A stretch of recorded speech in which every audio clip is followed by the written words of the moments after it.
Hi, Gwen. Yeah.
you filming? Oh, that's recording as well, so you have that. If you want to relax. That worked. That's right. I did think I had another here, but max out.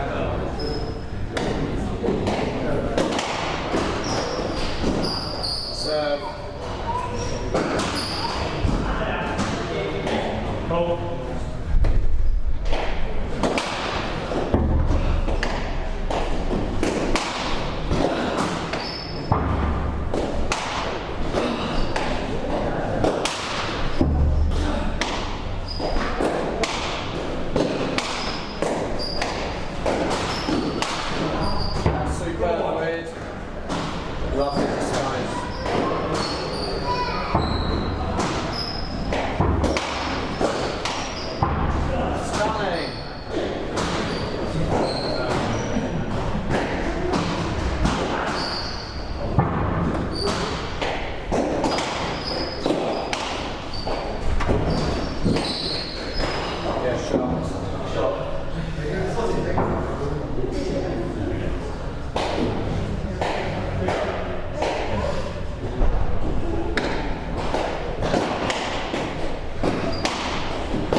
Come on.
25.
That's great play, Gwyd.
Now I'm just going to put my brace on.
6-all. 6-all in the first set. 6-all in the first set. We've just had a medical timeout for Gwydion. He's hurt his left shoulder. Doesn't seem to be hampering him though. He's just put on a strap. But have to say, out of the two of them, I wouldn't have expected a medical timeout for Gideon. This is true. You can see the heavy strapping on Dan Grant's knee there. And I've heard he has some strapping on his shoulder as well from a front ball tournament he was playing the other day.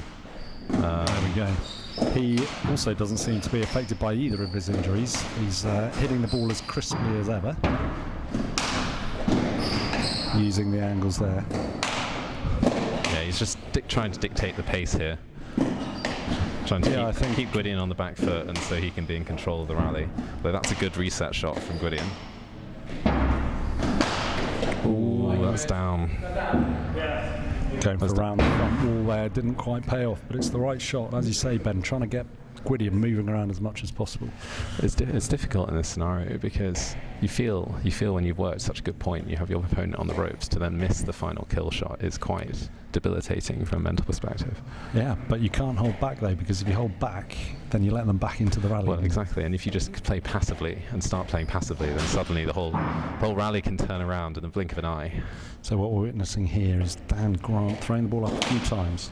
He's known as having one of the best serves in the game. Ben, tell us why you think it's one of the best serves in the game. Well, Dan has very good width, but Dan has a very I would say unorthodox technique when he throws it up very high and he comes down on it very hard, which means it gives the ball an extra bite when it comes off. And he can also manipulate it so that he can hit a short serve, which goes extremely short, right in the left corner. Which is very difficult to read because he moves his hand at exactly the right moment. Absolutely, and I think the other point to note is that he stands quite a lot closer to the front wall than most other players when they're serving, and so that helps with the disguise because you can't see as much, and you haven't got much time once you see it come off the front wall. But I would say it is a little bit high risk to do that because there have been scenarios where Dan has served into himself in quite critical times because of how close he stands to the side wall. So it's a bit of a toss-up that you've got to weigh up. You can get more disguise, but it is higher risk from that perspective. You'll have seen it. I think it was in his last 16 against Ollie today. He did exactly that. It's a lovely shot again. There you go. He's really going for those front wall cross-court shots to bring Gideon as far forward as possible. And they are such effective shots because the soft drop shot is a very difficult shot to play, and it is quite high. It's very low percentage because if you just don't judge it quite right, the ball's just not going to reach the front wall. But hitting it hard around the front gives you a bit of extra margin, but still gets your opponent to the front of the court rather than sticking them at the back. And we've actually got quite quick balls today as well, so that's another reason why you might not. That's a great shot.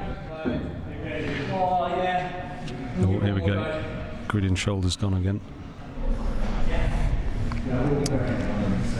Yeah, with the quicker ball again, it makes that drop shot even harder to pull off the soft drop shot because the ball just pops up a little bit more than with slightly slower ball. But it is, again, if you're hitting it around the front, you have to make sure that you hit the other side wall. Even if it's not right in the nick, you've got to make sure it hits the sidewall at some point on the full, because otherwise it bounces right up and leaves a very gaping line down the left or right side, and that can really put you under pressure. That's right, and once again, because the player's at the front, the player who's about to hit the ball is at the front of the court, it means that you've got very little time to react. Can't really see where the ball's going till very late. You can be a bit off balance as well, having hit it, because you have to put quite a lot of effort into it, and so if they can get onto it quickly, and it doesn't. Oh, that's an unorthodox return. But that is. Oh, he's trying to take as much as he can on his right hand. That's a good shot. That's a great length. Very good length. That's with his dodgy left shoulder as well. Yeah, he's sort of come into his own a little bit because he hit a very nice soft drop shot. What a shot with his right hand there. Oh, that's going to be. Hit a very nice soft drop shot with his left hand, presumably to try and protect it a little bit. That's right. But we'll see, because he could end up hitting some pretty good Oh, into the bar from down there. And again, just going back to the mental side of the game, when you're playing someone who is injured, when your opponent's injured, it does tend to change things, and it does make it quite hard to play.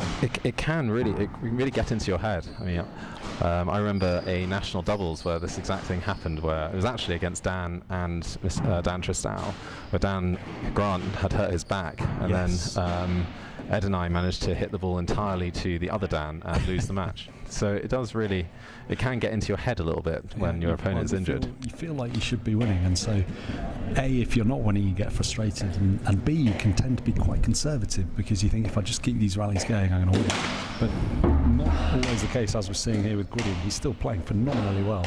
I think there's also a little bit in it of, unless there's a little bit of compassion in there as well, of it feels quite mean to start hitting it entirely towards your opponent's injured side. But that's really what you've got to take advantage of it, because otherwise you can really find yourself in a difficult position, and increasingly a more frustrating position. Because as we've said, you really feel like you should be taking advantage of the situation. That's right. So let's see how Dan Grant reacts here. He's taking a time out. That's to break the momentum a little bit. Absolutely, yeah. I was about to say he's got bags of experience, and here he is using it. And actually, he had one of the most famous instances of playing against an injured player in the semi-finals of the Nationals a few years ago. I think it was Manchester. 2014, I think. There we go. He was playing Dan Tristau, who was favourite to win the whole tournament. Well, I say favourite, joint favourite probably with Will Ellison. They were great rivals at the time, and Dan Tristau got very badly bruised hands, and so that turned into an absolutely epic semi-final. In the end, Dan Grant did come through it, but it was 3 games and it was very tough. And once again, it's that debate of, do I play to my opponent's weakness, or do I try and play to my normal tactics? It's something you really have to weigh up in the moment, and it can, if you come into a match with a particular game plan, you know exactly how you're going to play. Deviating from that sometimes can mess with your concentration a little bit. Yep. It's quite often better just to carry on playing the game which you expect to play, and the game that you would play. And that suits you possibly as well. So regardless of the injury, you don't try and target anything, you just play as you would normally play, and quite often that's a more successful tactic in these scenarios. Absolutely. So here we go. Gwydion's in his first ever quarterfinals of the Nationals. So he's very keen to play through this, I imagine, for that exact reason.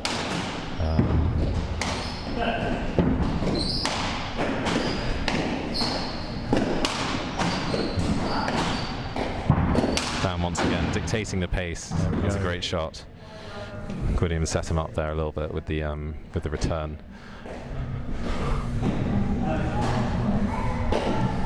But Gwydion, he was very, very good at school, wasn't he? He won the national singles at school, I think 2-3 times. Yeah, I think it was twice. He's got a very different game. You'll have seen him play at the front of the court quite a lot this game. That's his Eton Fives coming into play to help him out, where one of the players always stands at the front of the court. They have to have phenomenal reactions as a result, but you will have seen Gideon playing some stunning shots just a few moments ago.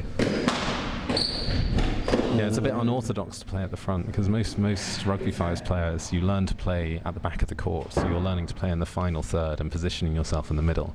So it's quite unusual to get players coming forwards, but I think it is becoming more common as people try and to develop their game, to try and take the ball a little bit earlier to rush their opponents. Quite often because it becomes so, a lot of people are very able to return side to side, so you have to start changing it up a little bit. And volleying is one of the ways to do that. And you're taking time away from your opponent as well. Yeah, exactly. You'll see Dan here doing a lot of volleys as well. He's just trying to make sure the ball doesn't get to the back of the court unless he absolutely has to. Because even a few seconds can make a big difference. That was an excellent get from Gideon. There he goes, going for that front wall again.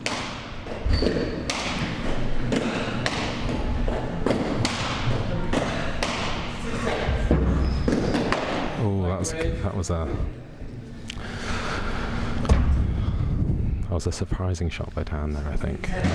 He was in control of the rally there. It was just maybe a lapse of concentration of just hitting the bar at the final moment. Gwydion 10-8 up at the moment, 10-8.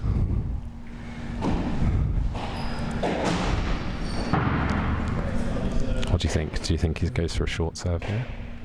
I actually haven't seen him play it once yet. No, it's a bit unusual. Normally he does get, maybe it's the shoulder which is making it a little bit harder. Just popped out of the nick there.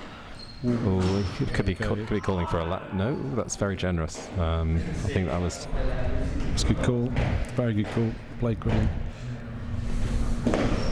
It's so important in the heat of the moment that these calls are fair, especially in self-refereed games. It's so important that people remember the importance of that. That's excellent call again. Excellent call again. That's another example of, even though they're in the middle of battle, 9-10 in the first set, the quarterfinal of the Nationals, still got to be absolutely fair to your opponent.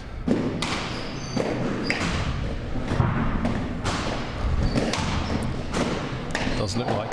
Oh. Keep pushing, Chris. Come on, keep pushing. Once again, he's caught the bar there. He just had the point at his mercy. Yeah, a second or third time in the last few moments. Dan didn't clear there. Got a bit stuck, a bit of a tangle. Really critical few points coming up here. Absolutely. Really critical. If Gideon can get to a sort of 12-9 up, then you would really fancy him to take the first set. Yeah, when you get within a couple of points of that finish line, it gives you a real boost, doesn't it? Yeah, exactly. You know that a couple of good shots or a couple of errors from your opponent and you're in. On the flip side, it can be very demoralising if you're up 12, 12-8, 12-9, and you take your foot off the gas just a tiny bit. Your opponent can start coming back at you, and that's being the one who's suddenly being chased is quite a difficult thing to the mental side of the game.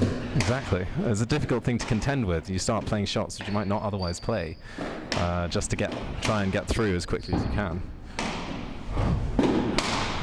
It's a good shot from Gideon. A lot of pressure putting down into the back corner. There we go, that's that first point we were talking about, 11-9, tiny bit of breathing room. 11-9. When in a standard regional tournament, that would be the first set. But obviously the Nationals to 15.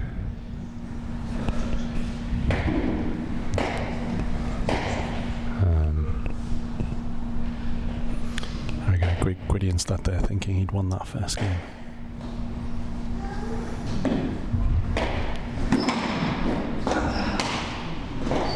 But yeah, Gwydion is definitely one of these players who's come on in the last few years. He went through a bit of a patch where I think his court positioning was a little bit off. He was coming to the front far too often. That's a great shot. Very good shot. But he was coming to the front far too often. He was getting caught out by players. And he's really clearly worked on his game to concentrate more on the back and move forward at the appropriate time. So I've been playing with him pretty regularly down at the Alain's courts and really noticed that improvement. As you say, the court positioning. Oh, there's the first short serve. That's an excellent serve and a perfect example.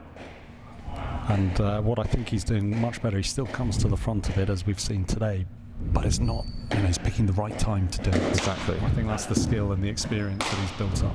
And as you say, it's reflected in his rankings. He's at a career high ranking, 16 or 17 now. That's a great shot from Dan. Great shot. Cut that quite viciously to get the spin on it, so it skipped away from Gideon. There we go. So Gideon got that bit of breathing room to go 12-9 ahead. 10-12. Response. So what Dan did there was he took you're allowed to take a foul serve, and it can be to your advantage because in this scenario, with Dan being right-handed, the serve suddenly going to his right hand. It's quite a good idea to quickly take it on the right rather than wait for it on the left. And there's that element of surprise as well. You saw Gideon wasn't particularly ready for it. He recovered well, but he's just lost that point now. 11-12. Good there pace. We go. So 2 points for Gideon now, 2 points for Dan. Bit of an injection of pace from down there just to get the ball to skip away from Gideon. Yeah, that's right. And when you put that extra bit of pace, sometimes it can surprise the opponent, especially coming off the back wall like it did there. You saw it really fly around the angles, and Gideon just slightly misjudged that and wasn't quite close enough to the ball.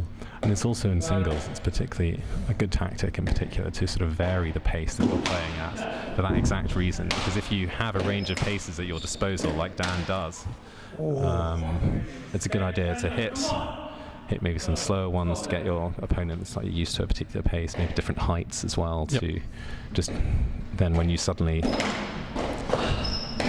inject a bit of pace in, it can really be effective. That's a great shot from Dan. And Gwydion do good. There we go, there's the volume from Gideon.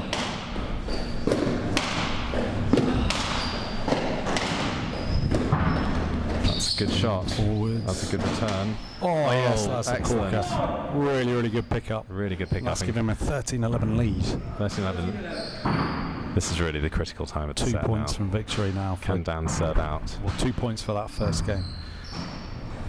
It's such a big mental boost, especially in 3 to 15, to get the first set, because the knowledge that you have to go through 3 sets in order to win feels a long way back. Feels a long way back, especially given the length that these sets can go. Yeah, and this has been a long first game. I think people expected this to be over fairly quickly, but because it's been so close, pretty evenly matched throughout.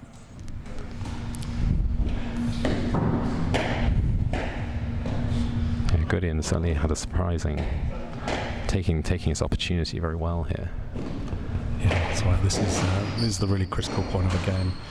You know, if you can tighten up and not make any unforced errors in these last 5-10 minutes of the game, it makes a huge difference. Someone as experienced as Dan in particular, he'll have a set of points, a set of shots which he may try and play at this critical time. He's now set ball down. I think we'd probably be expecting a short serve here to try and get a switch. I imagine so. He's got it up. Well, up from Gwydion. Oh, that's a very good width from Dan. That is the thing about the short serve. You can get even if they get it back, you get a short return, and then the point is rather at your mercy at that stage. What can Dan do here? It's absolutely critical he gets a couple of points here to put the pressure on Gideon. Absolutely. How's the mental resolve? Got the reverse angle there. Gideon has not put him under any pressure so far this rally. But Dan hasn't really... Oh, it's just arrived slightly too late there. The ball clipped the side wall. He couldn't control it on the return. Mistimed 12-14. And in those scenarios, you've got to be very fast to get to the ball before it hits the side wall. Otherwise, you've overshot it, and exactly that happens there, where you just can't control the ball when it hits the side wall and you're too close to it. That left arm seems to be holding up pretty well at the moment. Yeah, I haven't noticed any particular issues. Dan here really trying to force the issue. He is, but he's holding back slightly. He's a bit worried about hitting the bar, which he's done a few too many times. There's another one.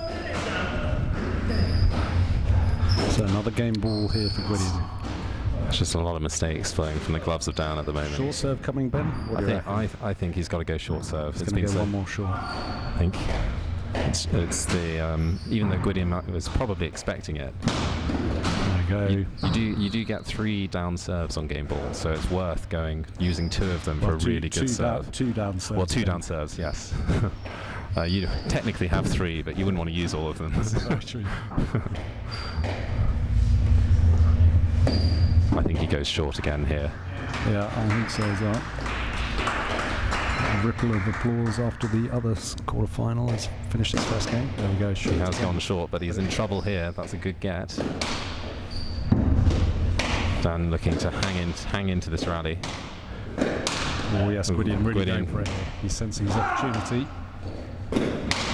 Again, Dan not finding the width that he'd like to. He's just not finding those nicks at the moment. He's just... Oh, that's... Oh, but again, it was a bit tentative worked for Dan. It was a bit tentative. Look at that. And Gideon, really good. Oh, he's done it. First game to Gideon. That's the first game to Gideon.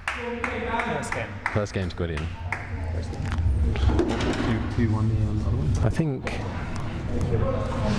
I think it's absolutely critical for Gideon that he gets a strong start in this game. Dan's going to come out all guns blazing.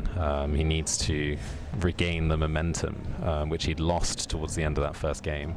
And so Gideon really needs to make sure that he doesn't ride on his success for too long.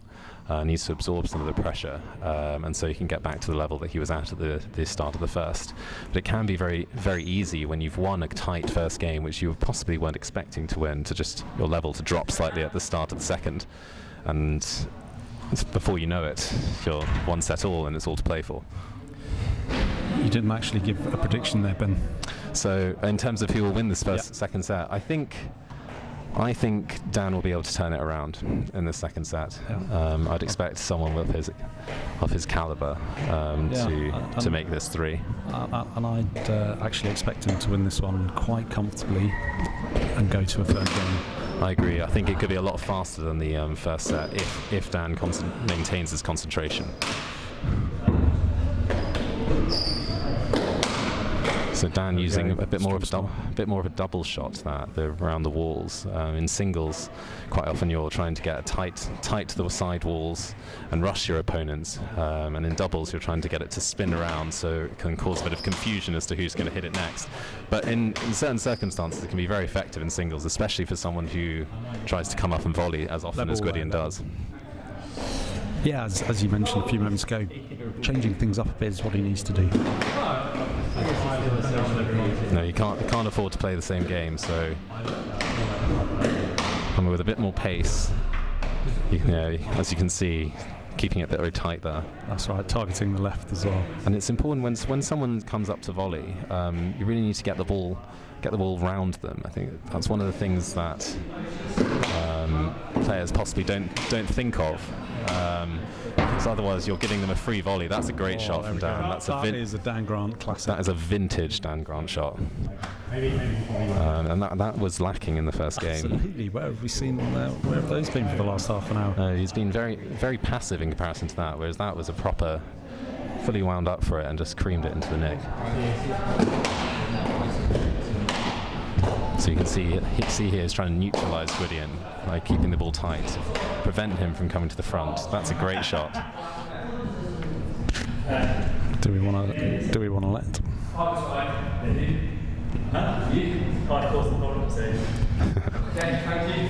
It's a good call from Dan, very fair. But I don't think Gideon needed the lad, as it turned out. Not at all.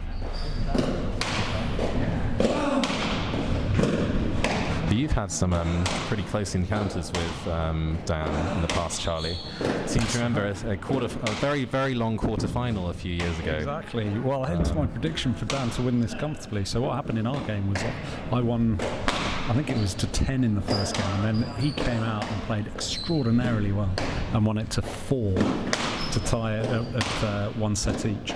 And then we just had an epic third game. What a length. What was the score in third? I think it was 16-14 maybe? 16-15. 16-15. I remember being about, I think I was 14-10 up, and it just served so well and slowly clawed it back, but I managed to get that last point. It is one of the most frustrating things about playing Dan, is that you can be 14-10 or very close to winning, and he has that ability to just serve you out, and there's nothing you can do. Okay, Gwydion yet to get on the board so far in the second game. That's an excellent serve, but that's well up and really well controlled. Straight down the left. Ooh. See, Dan's also one who likes to come to the front, but that's a very clever shot. Getting it into the feet. It's very difficult to dig that out. The angles again. Completely neutralises the threat of coming forwards. Great shot selection.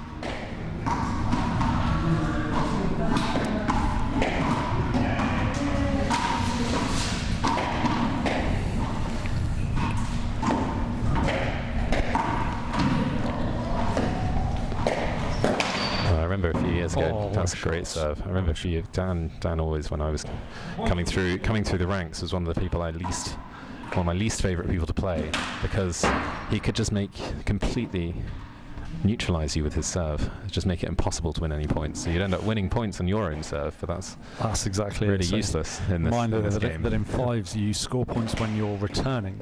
So if your opponent keeps serving you out, you've got very limited chance of scoring points yourself, and so it makes it even more important to make the most of getting a return back. But if your opponent,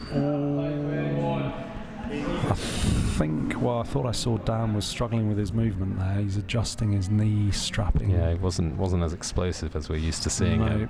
He looked like a bit of a hobble. Let's hope he's not injured and can keep playing.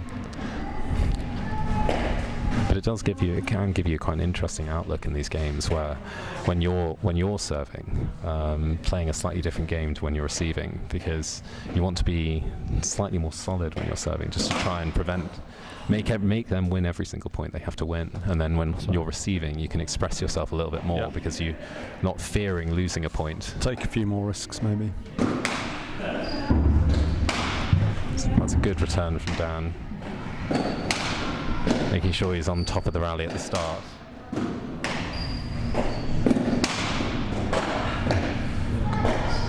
Gideon's doing a good job of slowing. Oh, that was a good shot from Dan.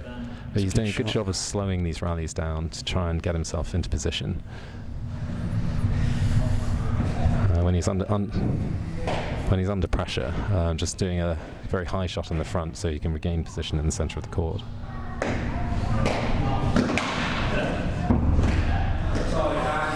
Yeah, he's got to move out of the way there. So in that scenario, it'll be a let.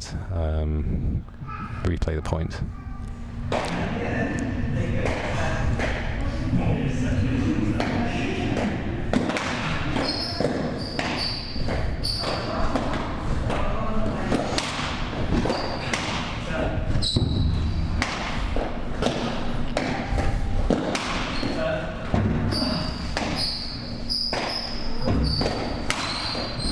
Very tight shot from Dan, setting himself up perfectly. Excellent finish.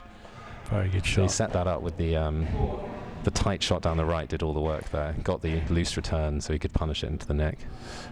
And it's those extra few inches, you know, if you're only 6-12 inches too far from the wall, it makes it so much easier for your opponent to get there. If your shot really hugs that side wall, it's so much further they've got to get. The margin can be so. That's another. So that scenario just wasn't quite as tight, and so if you can get a full hand on it, you can do so much more in response. He's definitely starting to move Gwydion around more though. These last 2 or 3 points. Yeah, you can see what he's doing. Gwydion's taking a timeout. In the first set, he was managing to get himself into that advantageous position in the rally, but then he was just missing the final kill. Whereas in this game so far, he's been pretty lethal when he gets a loose shot. And as your opponent starts to move you around the court more, it's harder for you to then get pressure back on them. So it really is important for Gideon now to get back into these rallies and start moving Dan around. And Charlie is you're renowned for your kind of retrieval skill in particular. So when you're under pressure, what would you suggest that you do to try and regain position in the rally and sort of manage to give yourself a shot of turning it around? Yeah, I think a lot of it is you've got to recognise when that's happening. So first thing, recognise when that's happening.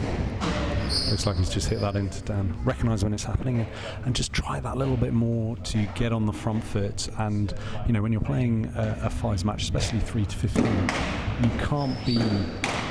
Oh, that's a lovely shot. That's a great shot from Dan. You can't be playing at 100% all the time.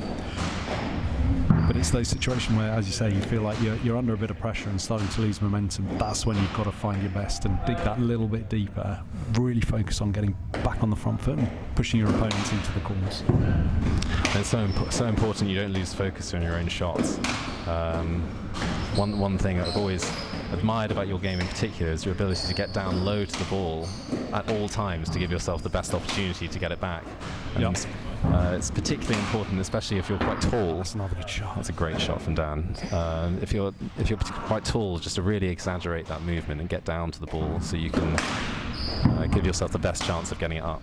Yeah, and we've spoken a lot about the mental side of the game. And it's just so important at any stage. You've really got to maintain focus, but at the same time have that constant back of your mind, the state of the game, and you know, are you on the front foot or the back foot? Should you push hard? Should you be a bit more conservative? And when you're in the flow and you're playing well, you're timing the ball well, you've got your opponent moving, it's so much easier to do. And I think that's what we saw with Dan at the end of the last game. Those things weren't quite clicking, and so your mind is elsewhere, not really focusing as it should be. And again, the opposite with Gideon. At the end of the last game, everything was going right for him. and it's not at the moment. And you can see that Dan's really got the pressure on him. Well, you see these ebbs and flows, and particularly in games to 15, because you can have 2 or 3 mini matches within that where people get a surge of 5 or 6 points, and then suddenly the reverse will happen and the momentum will shift. It can be really interesting. So you're never. I always find with these games to 15, you're never out. Until the final ball has been played, you are never out of these matches. And so what we're seeing here with Dan again, the Knicks now seem to be working for him. Seems to be getting that width that it wasn't before. And I do find that when things are going low for you, shot. it's perfect shot from Dan.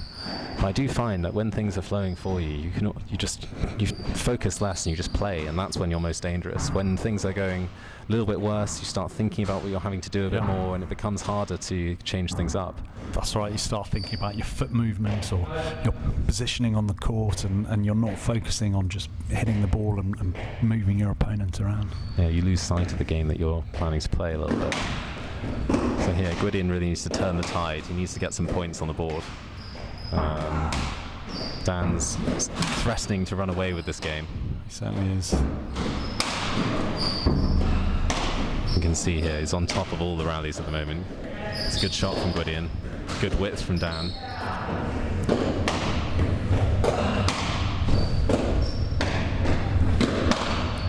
Oh, there we go. That's the pop-up. It was almost perfect. Almost perfect. In that scenario, if he'd hit the sidewall there, that would have been point to Gideon. Really would have been. But he's got another. Oh, that's a great get from Dan. It's turning into a great rally. Oh, wonderful shots. Finish. Wonderful Dan really shot. is flying now.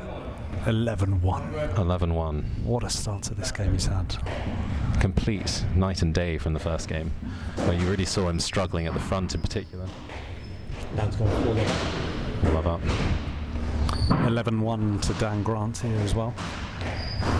We'll see Gideon trying to G himself up a little bit, trying to find some of that energy which was there in the first set.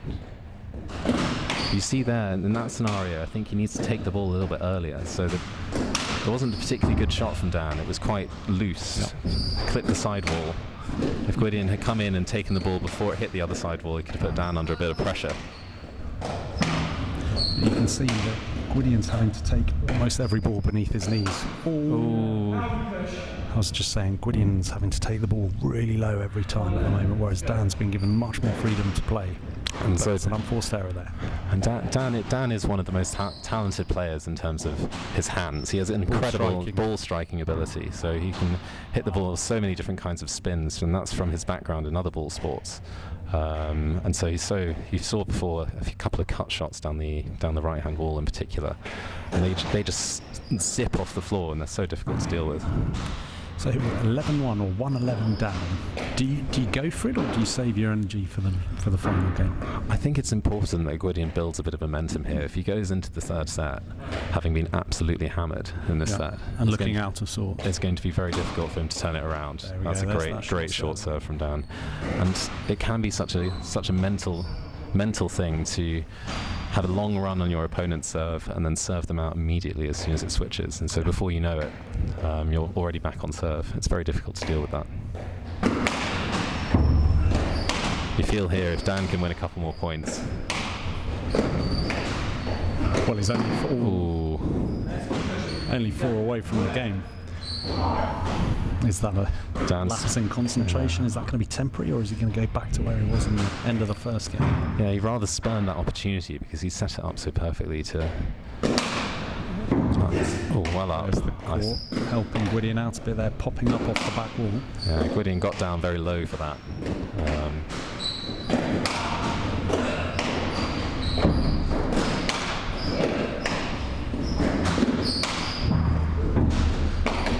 Gideon there trying to take it on. That's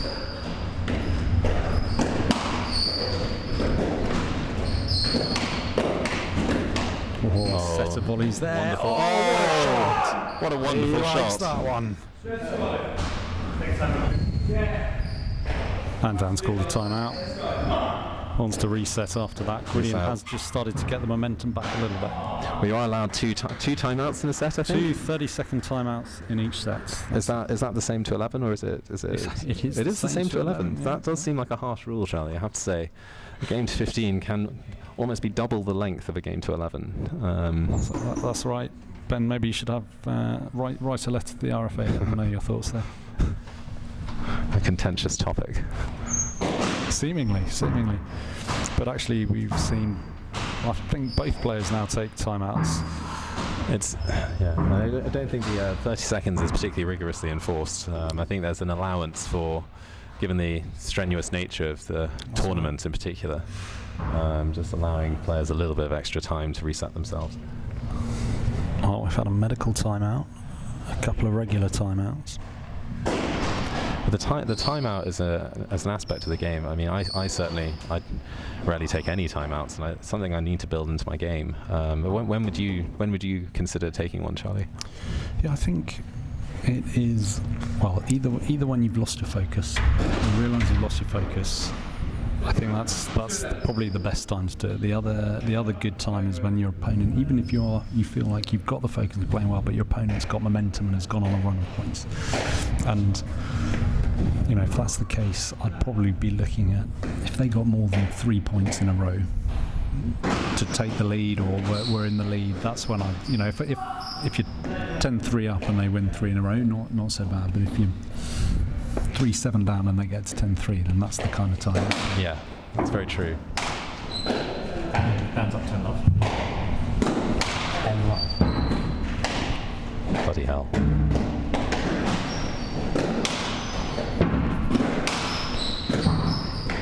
So Dan here, just returning after the timeouts. Gwydion had just got a bit of momentum. That's the sort of point we were seeing in the first game, where Dan just clipping the top of the tin. Exactly. Sounds like 4-10 over there. Sounds like 4-10 over there. Everyone.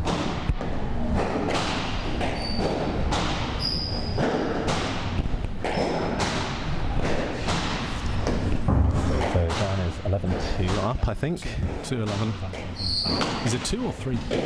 Could be 3. That short serve hasn't That's a gone good very shot well. from Gideon. Oh, that was the right. That was an Eton 5 shot. You could see him get down, come over the top of it with his hand. Very close to being a winner. It was a good idea.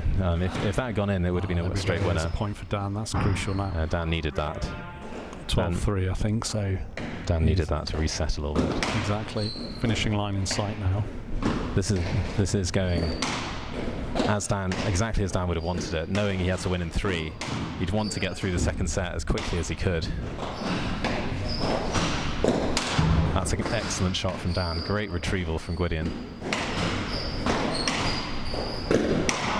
Oh, that's a wonderful shot, hugging the line. It's one of the hardest shots you can do as a right-handed player, is hitting a good shot down the left wall. Yeah.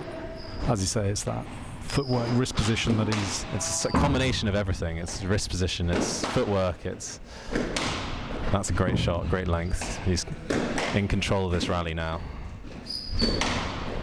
Gwydion's having to do a lot of work.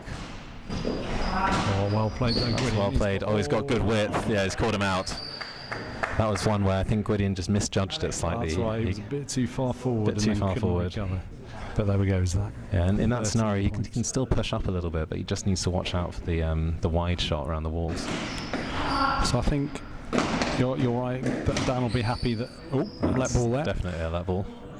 Dan will be happy about the fact there's a quick game. I think he'll be more happy about how he's played, especially those first 10 minutes or so. Well, he's absolutely won this game. There's nothing. Gideon hasn't played badly. He just hasn't been allowed to play well. That's a great shot from Dan. And that's the second game. That's exactly what Dan would have wanted. He got to bounce back from it. Everyone loses 2 or 3 points to Dan in a row at some point. He's just that kind of player.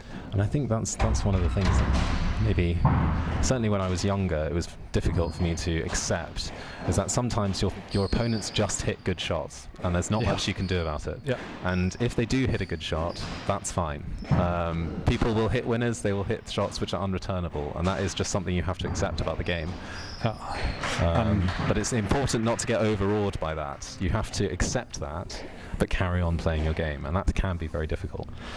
Which Dan Grant are we going to see then? Are we going to see the Dan Grant at the end of game 1 where he's hitting the bar almost every other shot? Or are we going to see the Dan Grant at game 2 where he was just dominating?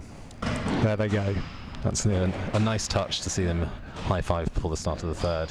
The decider. Mutual respect. Indeed. But yeah, I think for Gideon, he needs to inject a bit of pace. Ooh. So here he has to push forwards. He has to win a few points, because otherwise the momentum remains with Dan, as it was at the end of the second.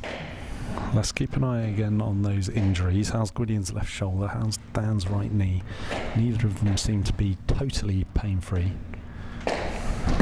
No, but I think they've both been managing their injuries very well. Dan's obviously, his movement's a little bit compromised, but he seems to be only coming out in certain situations.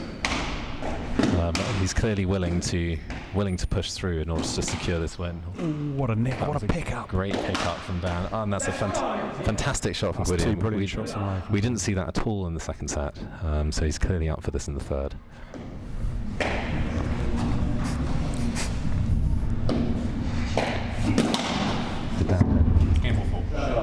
Great serve, Dan. Oh,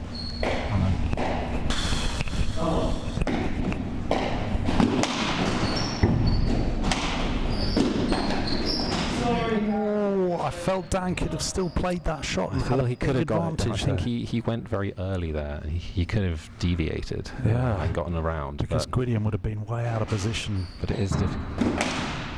That's a great pickup on the serve. Oh, he's gone for the short one again. That So seems to be... Gideon clearly decided that that's a good length, but he's clearly decided that he needs to go hard around the front, which is a good tactic to move Dan around a little bit more, Absolutely. because in the second set he just wasn't managing to do that. Joy so That's a far. great serve. Another good serve. So hard to see those Oh, serves. so hard to see when it's coming at you that It's fast. pure reaction. I mean, the problem is you really should wait for that off the back, but it's so difficult to think of that in the moment. And you know, the flip side is that I think a couple of points ago Dan's serve was a perfect length. So you And can't. that's the thing. But when it's going at that kind of pace, you would have a decent shot at it off the back wall, but it's so difficult to Split-second decisions. force the natural reaction, which is just to go for it when you see it. And it's the natural reaction. I think it comes with experience as well. You know, if you're playing these top players regularly, you start to get used to it a lot more. That's a great return from Dan. Looking to put Gideon under pressure. That's a very good shot. So far I would say we're certainly seeing more of the second set Dan. Gwydion's playing. I think we're seeing more of the first set Gideon as well. Exactly. I think they're both bringing their better games. It's so important that Gideon steadies the ship here, gets another point on the board. But I think already this start, no matter the score at the moment, the start that he's had is so positive. He's playing well. And it just goes back to what we were saying earlier. When you won that first set, it's so easy to take your eye off the ball, and then suddenly it took Short serve again. 10, 15 minutes and the second set was done. There you go. Gwydion's been playing well, but Dan's hit 3 service winners now already in this game. Well, 2 clear winners and 1 that Gwydion hasn't been able to return. That's a huge advantage. And getting the service winner is so valuable, because it just saves you so much effort, really. It really does. Minimal running required. Yeah, minimal running in jeopardy. You see Dan is just trying to contain Gideon right at the back of the court here. Just to minimize what you can do.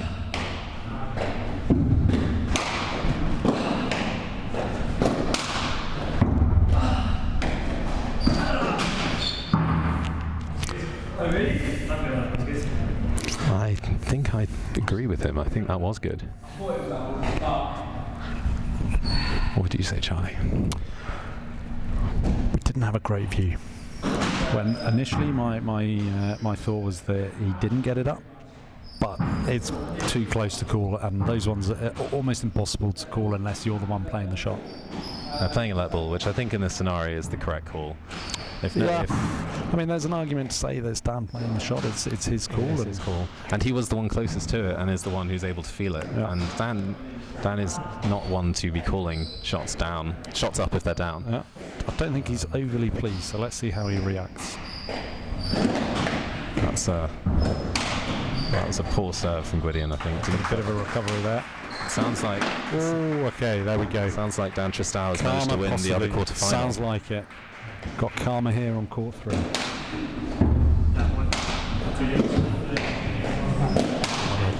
Crowd moving over to the final match of the day. which we've had the privilege of commentating on since first set. Oh, that's a fantastic shot from Dan. Great nick on the right. So after Gwydion took the first point, Dan's now 2-1 up and playing well. He's playing very well at the moment. I think Gideon needs to find a couple of better serves. At the moment, he's not putting enough pressure on Dan right at the start. Agreed. Yeah. Oh yeah, he needs to get there earlier. But if he can get down under more pressure on the immediate return, then he can control the rally on his own serve.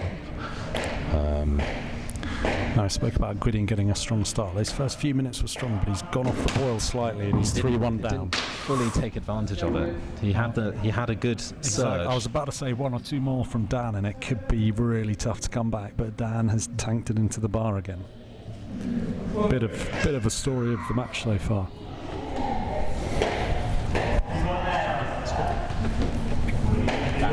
Yeah, I know. So here he goes. So if you were Dan and Sarah, I think I'd be tempted for another short serve. Oh, interesting. They've just been so lethal in this game so far.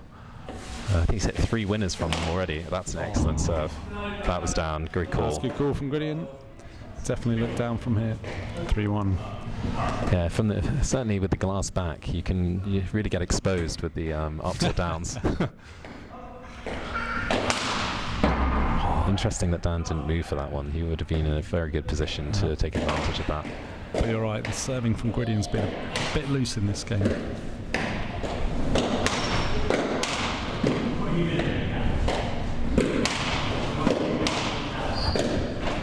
Oh, that was a good 1-3. He's got to get a point here, I think. Yeah, that's right. He's hanging in, but he's digging deep, but it's very difficult. And that's just one of the most frustrating things about playing Dan Grant. He can just pull those. Fifth serve, I think it might be fifth or 6/8. Remarkable. Would you? From a man with Dan, who finds the most frustrating to play. Who? Really?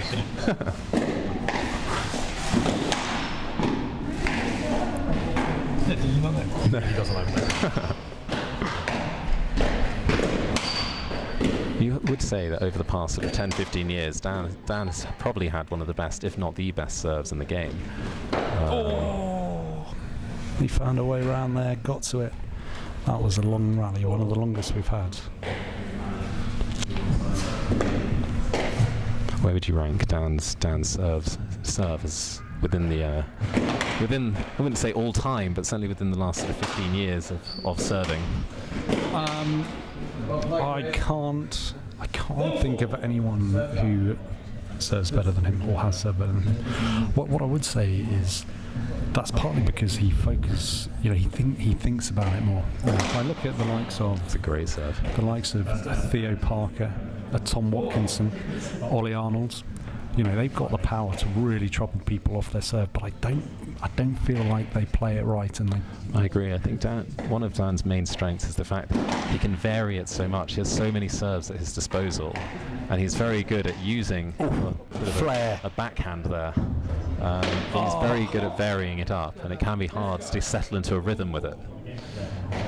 You're not seeing the same serve repeatedly.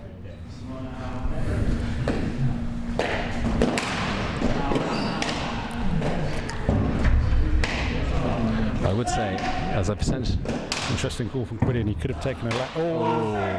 He could have taken a let. Decided to play on. I mean, it's important to make sure that the game is flowing. It's important for that. But I think in that scenario, I would definitely have taken a let. Put himself very much on the back foot.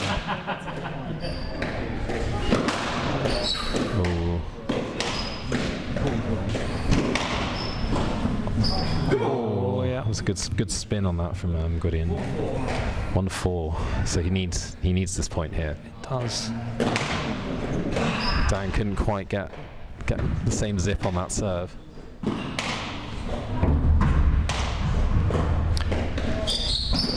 That's a wonderful What a cut. What a cut shot that is. So as the players get tired here, really important for them to keep their feet moving.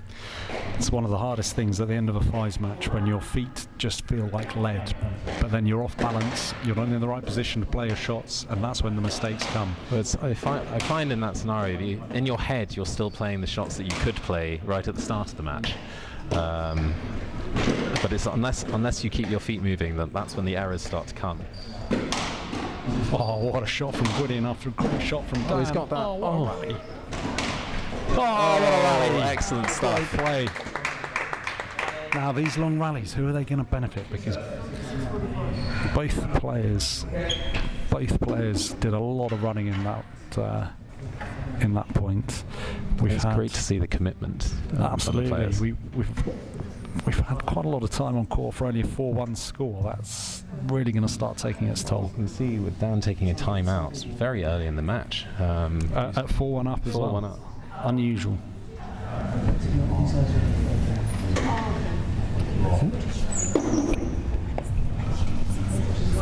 Yeah, Pop's booked for 7. People can go.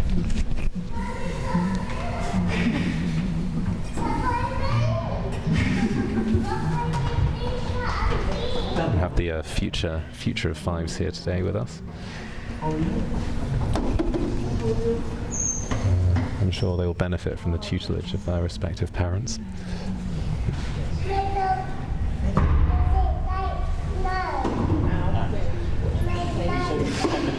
So here we see Dan.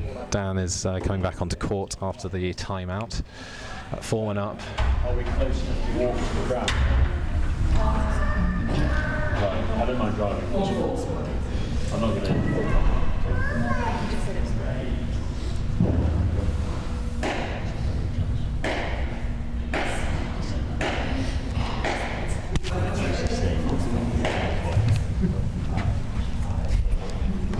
Just going to go get some people in.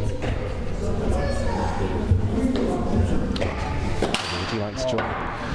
Joined here by Freddie Hammond-Giles.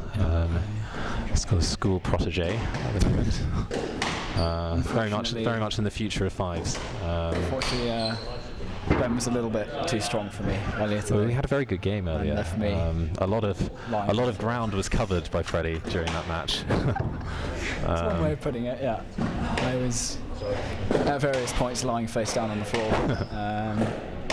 But yeah, it's a good game. This is so here we've had a cracking game. So we've had a lot of ebbs and flows in this match. Just to catch you up. So Gwydion took the first set rather surprisingly. I think he took it 15 and I think it was 10 or 11. Yeah. And Dan was just hitting the bar a lot with his volleys and drop shots. And then the second game he came out all guns blazing and sort of took the game to Gideon in a way that he didn't in the first set and won it pretty comfortably. So now we're having a bit of a tussle. Yeah, somewhere in the middle of those. Somewhere in the middle, exactly. He's starting to make a few more errors, but he's still putting some pressure on. Exactly. He's serving very, very well at the moment. Yeah. He's hit a number of. I think he might be on 6 aces for the set, which is just very difficult to deal with from Gwydion's perspective. He's played some great stuff, but he's only got 1 point out of it, which seems like a pretty small reward for that effort. And Gwydion is. Dan may be tiring, but Gideon is too. You can see. Yeah, you can see. He's not really wanting to do very much. No, the movement is both hanging into these rallies a little bit. Very comfortable to let the ball go to the back of the court. Oh, that is a great shot.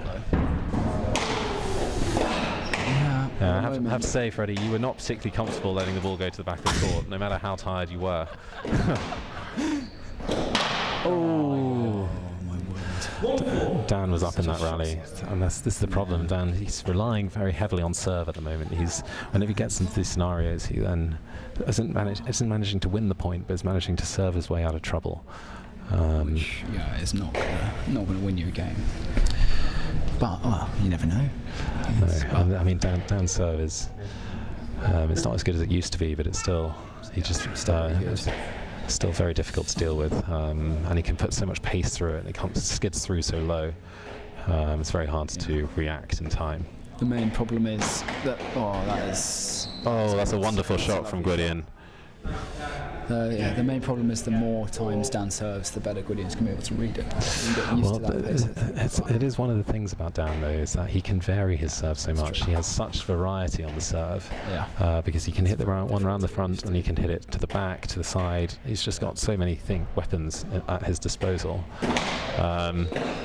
In fact, he's quite frequently said if Fives were to be a bit more professional, I think people would just serve. Yeah. Because it's a shot. if you have a pretty impenetrable serve, there's not much you can do about it.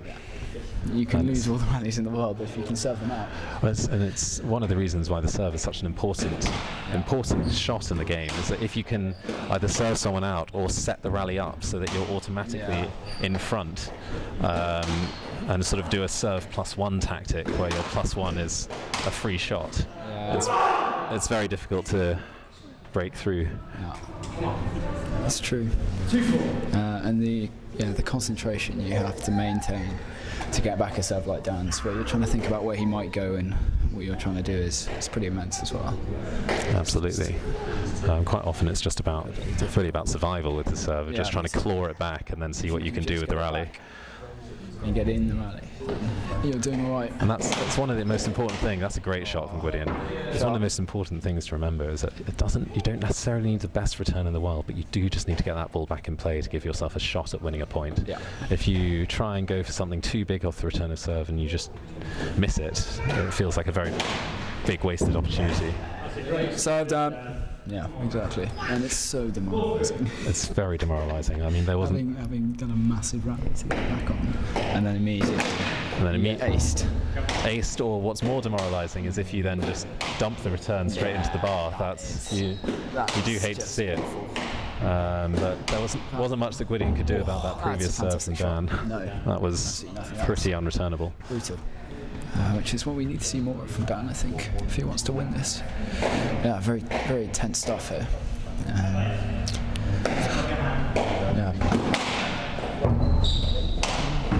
So what were your thoughts on the other quarter-final, which between Dan and Ed? Kind of we've had some very odd matches between you three recently, with yours at West of England. And then Ed went 10 love up in the first, and then proceeded to essentially lose quite a few straight. And then in the second, he just continued to make a lot of unforced errors that, for someone who's so clinical and accurate, it's a really interesting phenomenon because 2-11 Ed is completely lethal. 2-11 he hasn't lost a tournament. 2-11 that he's played for at least 2 years. But when the games are to 15, it's just a little bit more, and those 4 points make a huge amount of difference. Yeah, it does. Both mentally. I mean, it is mostly a mental thing. It's a mental thing, and I think it's Ed's game style in particular. He comes out so hot, and he'll quite frequently will go 8, 9 love, 10 love up. And to 11, that set is done. But to 15, it's still perfectly possible to lose it, as we've seen today. Yeah, because in a game to 11, when he's 10 love up, the mental confidence you have there, and for Dan to come back from that is so difficult. But to 15, it's a very different story. Here we have Gwydion is really surviving in this. I think you can sense the tiredness from both players. He's hanging on in there. Yeah, but I think every shot he does now, if he loses this rally, is going to be pretty brutal. It's going to be difficult for him to come back. Dan's I agree. Recognising that, and he's just making him run. Well, that's a good shot. That's a great shot from Gideon. Rally. He needed that. Yeah, he really did. You can sense the tiredness from Dan as well, actually. You can.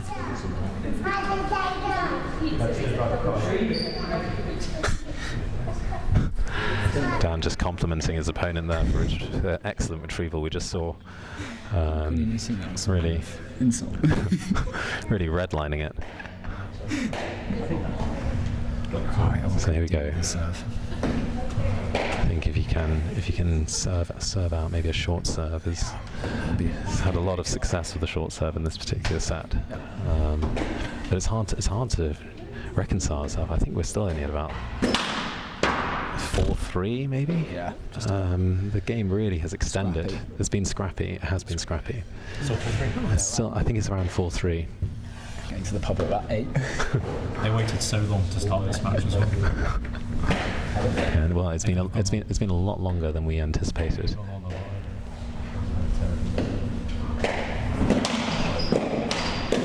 Oh, that's a great shot from Dan. That's a good get from Gwydion. He's under pressure here, but he's managed to reset the rally a little bit. Dan going for the drop shot. Oh, Dan just knocked his feet. it's just his feet there. His feet were just stuck in the middle of the court. 4-7. That's what he said. I don't know where those points come from.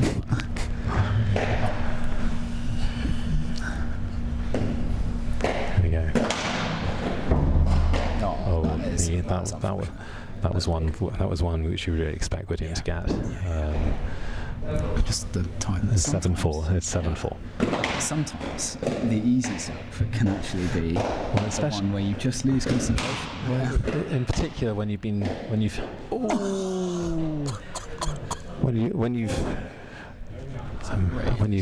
faced a lot of difficult serves, sometimes the easy one is the one that you just miss.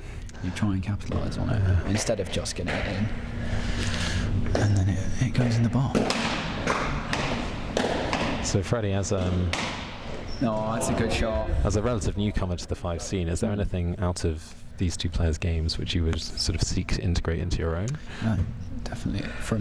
Definitely have learned from Dan a lot with using the kind of the slower serve I was using against you, and then the one where you're trying to hit down on it. Those are things I've learned from Dan, coming down to executioners and using those to vary my game. So yeah, definitely. And the cut shot, which Dan uses, Theo Parker. Yes, yeah, the cut shot is a deceptively tricky one. When you watch people play it, who can play it, it looks very easy, but And suddenly you try and do it, and it's very easy to just for the ball to balloon straight up. But no, Dan's. Slice off your index finger. Yeah, exactly. He does it. He uses it well. I think Gwydion's got great spin. So he's in fives, but he just needs to learn how to apply it a bit better in a game situation. Well, we were saying that he's brought his game has come on a lot in the last few years, where he used to come forward all the time.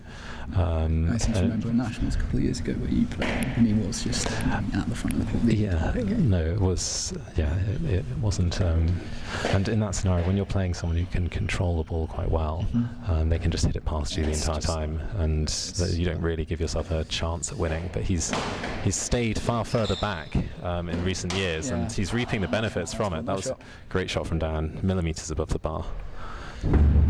Right, I reckon if Dan can start to capitalise it, it's going to be pretty decisive. We're going to see if Dan can win a couple of points here. That'd be absolutely critical.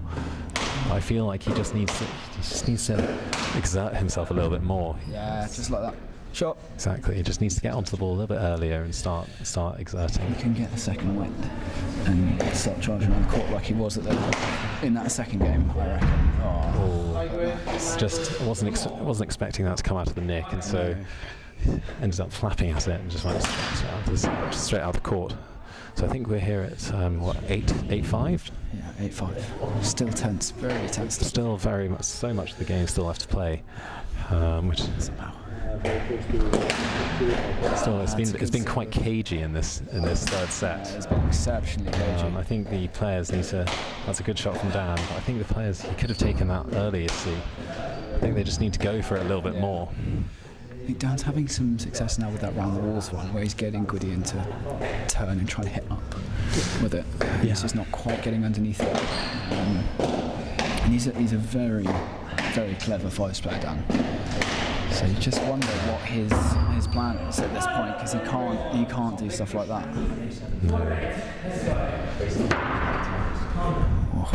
So we're in a bit of a stalemate at the moment, because both players managing to win points on their own serves, which in fives doesn't reflect in the scoreboard really at all. So this is why the score has been stuck on 8-5 and in and around that for a very long time, despite the volume of points played. Yeah. Because none of the points have been especially long. No, but they're just back and forth switching serve, and that's very draining from both a physical and mental perspective of just not getting anywhere and getting a proper foothold in the match. That was a great serve. That was a very typical Dan Grant serve, impossible to return. and you basically either got to try and somehow volley that, or scoop out the neck fast enough to stop it rolling. Shot. And so Dan's managed to take advantage there, 9-5. A couple more in here. See if he can push on forwards, Yeah. try and get a few extra points. Yeah. Try and break this deadlock. You do sense that things could start to be quite decisive first. Good. But equally, But see, these things they change in this game. Yeah. They change pretty quickly. and the ebb of this match in particular has been It's been very, Back and very forth. back and forth. it's well read from Dan. And yeah, about the advantage of the serve. So in a sport like tennis, where the serve is basically the most important aspect of the game, the player who is served retains an advantage from that serve for the next 7 points. Or word that is. That's bad. For the next 7 points to rally. In fives, it's less important, but there's still that aspect of the positioning that you can exert through the serve. It's not quite as critical as in tennis, and especially where a break of serve in tennis is probably not decisive in the whole set. With fives, it's more about getting yourself in the front foot as early as possible in the rally when you're serving, so you can dictate things. You're not going to, when you reach a certain level that these players are at, you're not going to get very many aces in general, because people are waiting for it and can retrieve very well. But it's critical that you get a good length and good width. I'd say the kind of best example of that is the attritional, whose serve never looks especially threatening. I think you can absolutely span the ball into the neck. But Dan, every time it looks quite measured, but then suddenly it's dropping into the corner. He's a master of getting on top of the rally very early on when he's serving, and it can make it very difficult to turn things around. Even if necessarily doesn't hit that many aces, it's that aspect of putting you on the back foot and getting him near the front where he can do so much damage. Similarly with this Dan, who could probably use his... Oh, what a shot! That was a wonderful shot. That is essentially unreturnable, you'd have to say. Yeah. Okay. Tactical timeout from Gideon. If anyone wants to go to the pub, they're very welcome. How dare you? Yeah, Dan's on it. We wouldn't stop supporting this game.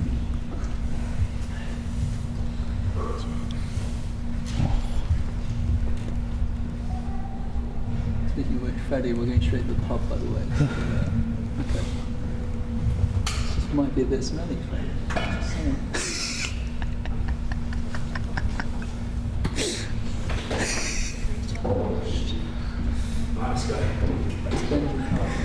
Ben doesn't know. Ben's going to put a beat on We've been commenting on this match. I missed the whole of the other quarter-final for this match. It's commitment. Very good commentary so far. We've been wrapped by this particular tussle. Yeah, which has been fought. Competitively right. Oh, Dan. Oh, he looks a different player already. Say the ball seems to be slowing down a bit in this. It's going to be very hard work for them to push through. Oh, that's a fantastic shot. That's well up. But it's going to be hard for them to push through. Oh, what a shot! That's what Dan needed to get going. You start to use that more and more. It's particularly something you see him do a lot in doubles. Yeah, absolutely. Just turning from the left-hand corner. And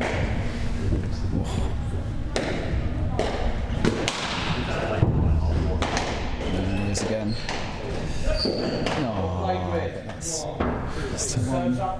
So will we be seeing you tomorrow, Freddie?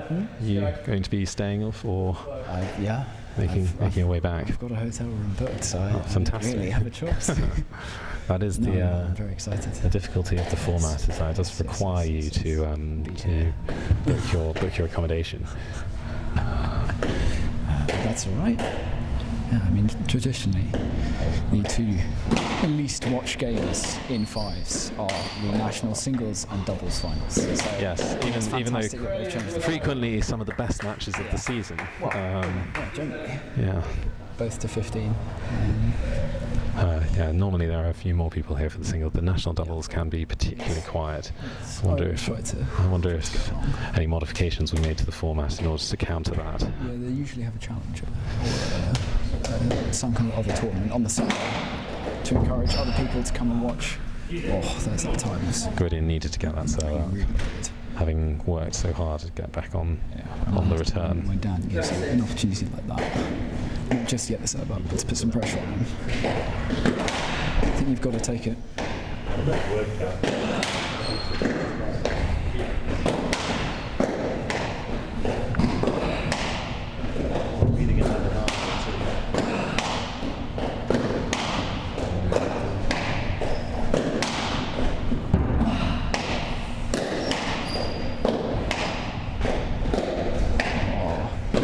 Is well up. Dan is now doing what he... Oh my god. He just lost concentration there. He's been pushing so hard, and you can see a little bit of maybe an injury, maybe a bit of cramp or tightness setting in. But he's been pushing so hard. So miss that kind of shot is what we saw in the first set.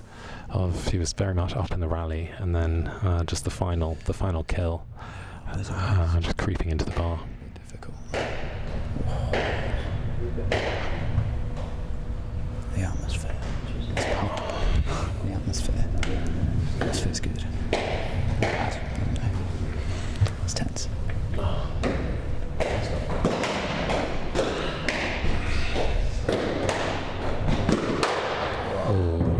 We've just seen too many errors from Gideon in the third set. Whenever he gets an advantage, no, I think it's 11-6. 11-6, okay. Oh. One back. Dan's got to get those up.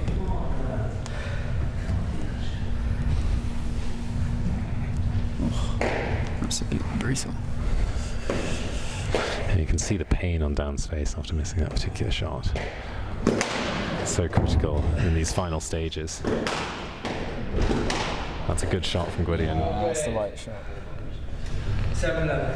7-11. So this is almost a carbon copy of what we saw in the first set. Dan was up, was ahead in the rallies, and the errors started creeping in, and Gideon was able to take advantage. So let's see what we see in the remainder of this third. Yeah.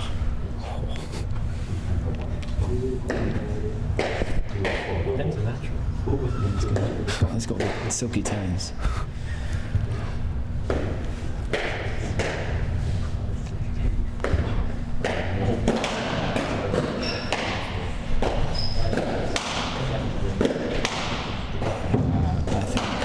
You can see Dan doing that turn shot again, just on the left, turning onto his right to try and get the far nick in the left-hand corner. Oh, he just didn't move his feet there at all. He just needs to slow it down a little bit. But there he just flapped at the volley. It's just this is the problem when you're deep in the third set. That fatigue can really start setting into your legs, and it's very difficult to start moving them and keep them going. And the focus is very difficult to keep up.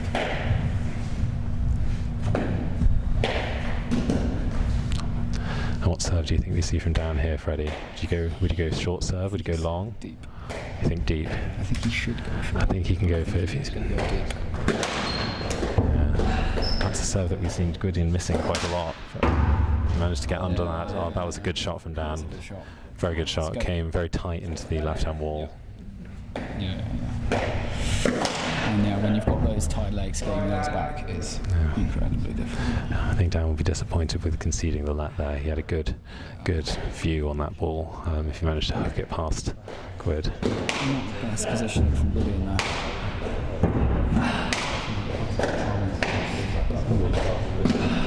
That's a good shot. Oh, that stopped very short. The ball really not kicking through the court at the moment. It's just stopping. Oh, that's good stuff.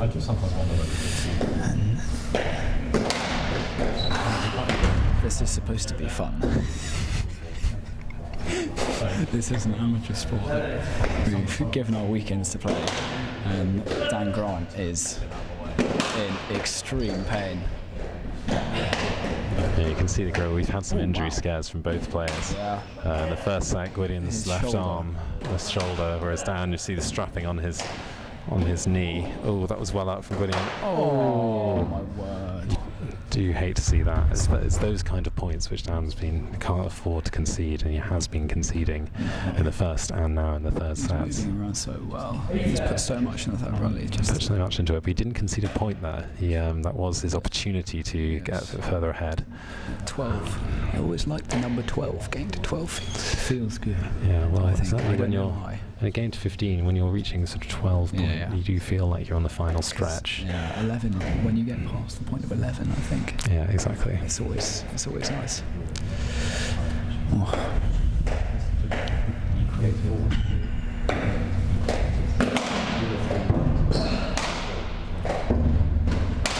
That's an excellent shot from Dan. Awesome shot. Those are the sort of shots we need to see more of. Blazing Nick.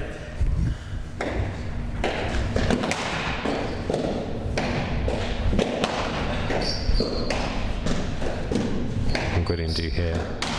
It's inches above the bar from Dan. Oh, that's a very good shot. That's well up. He's doing a lot of running here. Can Dan take advantage? That's a good reset. Yeah. Gideon now back in the rally. Ooh, Dan had pretty much given up on that. Yeah. It just popped off the back. You can sense. Oh, that's a good shot. That's a very good shot. Nice rally. You can sense the pain that's going through at the moment in both of these players. Go on, Dan, keep pushing. They're giving their all to this particular match. Yeah. Neither one is willing to back down. Gwydion retrieving, very good. Dan just really starting to suffer that left leg now. No. I think the answer to that is quite clearly no. Dan looks as if, he's in quite a lot of discomfort. Yes.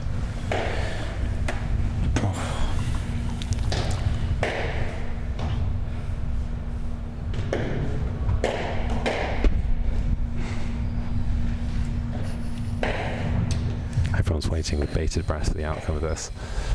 Oh, well done, Dan. And also, I suspect, I have a feeling this one will be short to try and get back onto serve quite as quickly as possible after that disappointing miss. No. Oh, that's so a good. wonderful serve from Dan. And it's just a play. Dan. It's just a play we see so often that he just pulls the serve out exactly when he needs it. And Gwydion has just been unable to put down under the same pressure right off the serve.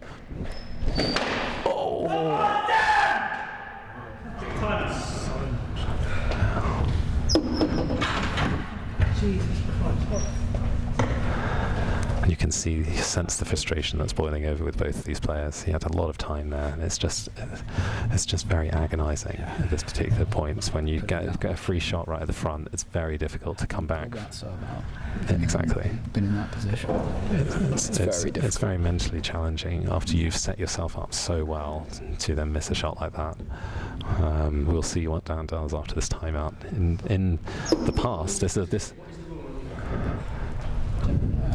As long as you keep it for 30 seconds.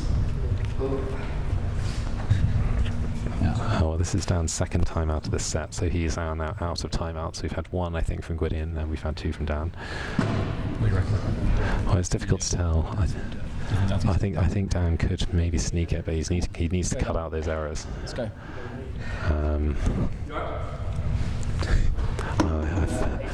I would describe that as possibly an unnecessary question. Again, for the second time.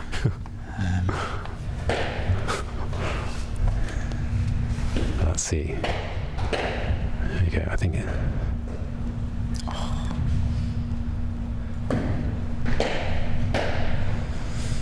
No.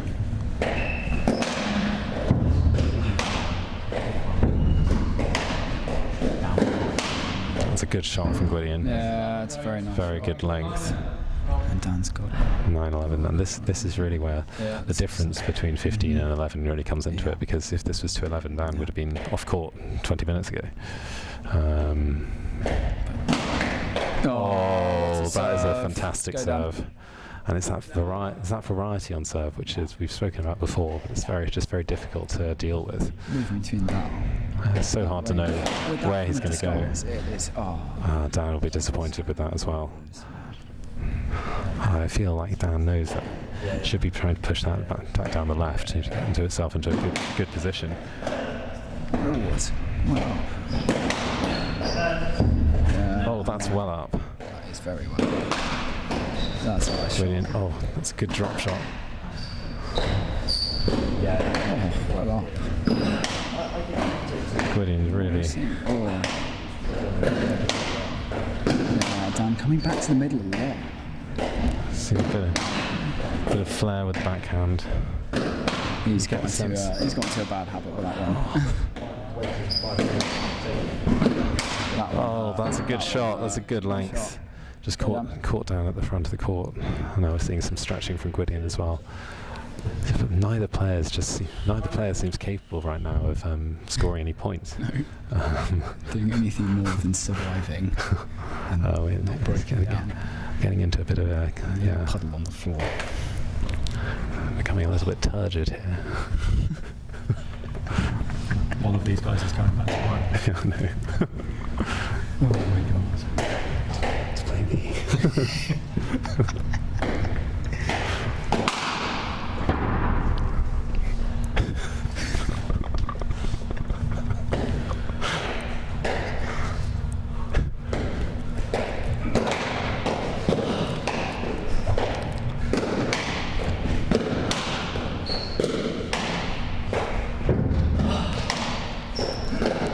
That's an excellent shot from Dan. Great get from Gideon. I don't think Dan necessarily expected Gideon to get that. No. There we go, 10-11. Not quite in position. That was a very good get from Gideon. Crucial And you're point. just noticing that Dan's movement into the front of the court isn't quite what it was at the start of this. That's an understatement. Oh yeah, anything you can off that bounce serve. Off bounce serve. And that's the shot. That's a great shot. That's what he's been doing. He keeps playing that around. And this is the thing. This is what we said. He was 6-11 down. He's now managed to claw it back to 11-all, and it's anyone's game in the third set. It's just about managed to get that one up. Oh, that's That's a that is the objective of this game. That is how you win at fives. And that's So what Dan really needs to get. He really needs to get a point on the board here. Just a point. Just to stop the rot. That's a good get. He hasn't won a point in a very long time. Oh, that's a good shot. That's well up by Gideon. He's managed to push down all the way back to the back of the court. Gideon is doing a very good job of staying in these rallies. Yeah. But it is difficult. It is difficult to see Dan unable to come back to the centre after that.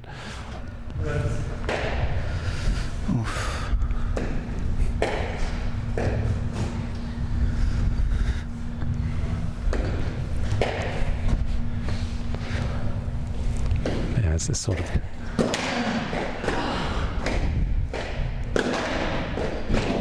It's this sort of commitment we like to see. That's a great get from Gideon. Dan's really trying to push the agenda. Oh, that was a.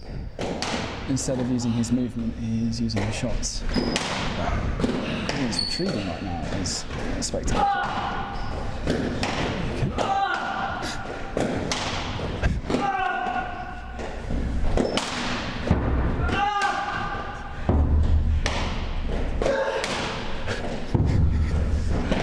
Sense the desperation. Gideon really wants this point. If Dan wins this could be a serious mental blow. That's true. Oh, He's not going to. Rally. Are we seeing a bit of cramp in Gwydian's leg? And that was a lot of effort. I can barely walk to the front of the court here.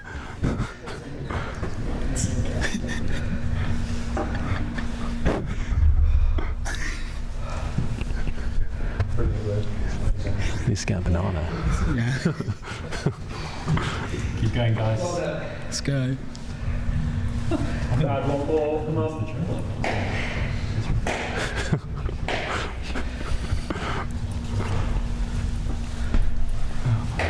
Is Ed coming to dinner?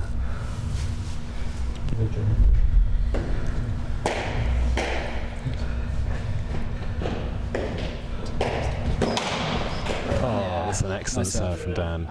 Can Dan, he really needs to start shift the momentum here. He needs to get a point on the board. Gwydion may well have shot his ball here, but let's see what we can do. He's severely struggling basically on one leg at this stage. He's doing quite a lot of stretching. Dan's been doing it for a game. Not to that extent. No, you could hear the pain in Gwydion's voice in the previous point. Which means that he's basically he's been surviving on his retrieving. So even if although Dan did lose the point, managing to eke those. Oh, that's a great get. But managing to eke those shots out of Gideon may well prove decisive. The drop shot is really what Dan needs to do. He does. Gwydion's. Dan, no. Oh! That's a point. Is that a point for Dan? That is a point for Dan. It's now 12-all, but Gideon knows that if. No, he's had. Oh, have you had two? Yeah, it's only two. Sorry. I thought Gwydion's had one. Has Gideon had one? I think Gwydion's had one. Dan's had two. Well, we've docked Gideon one, seemingly. I think he thinks he's had two. To be fair, he did say that he did question 3. Yeah. It's something I was speaking about with Charlie earlier. It does seem a little bit harsh that the rule for 11 and 15 is 2 timeouts. That's a good point. Shot. Yeah, I agree. Correct. I actually do agree. To clarify, it's 2 each, two breaks each. Yeah. And that's Dan managing to regain the advantage, 13-12. Building a little bit of momentum here in the final stages. But Gideon is looking a little bit more fluent. Gwydion's looking quite ragged at the moment, and Dan knows that. And he's just trying to keep him in these rallies.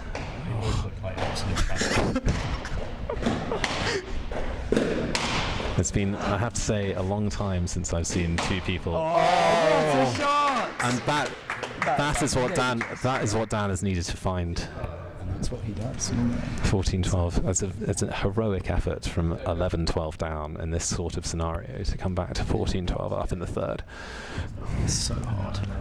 That's so difficult to do. And Gideon, I think he just maybe put a bit too much effort into to get to 12-11. And he's just. No, I wouldn't. He's going to do it again though. Oh. Great get from Dan. Great get from Dan. He's got the advantage in this. Oh, that's a good shot from Gideon. He managed to get through that one. I didn't see it. Is that a positioning or not? I would just. That's clear. I think that was a lot. Is there a little reference? It's your cool down. You think it's that? If I saw it, I would run forward. That might be on me. So we'll give it to you. No. Well, yeah. Well, It's such a 5 situation.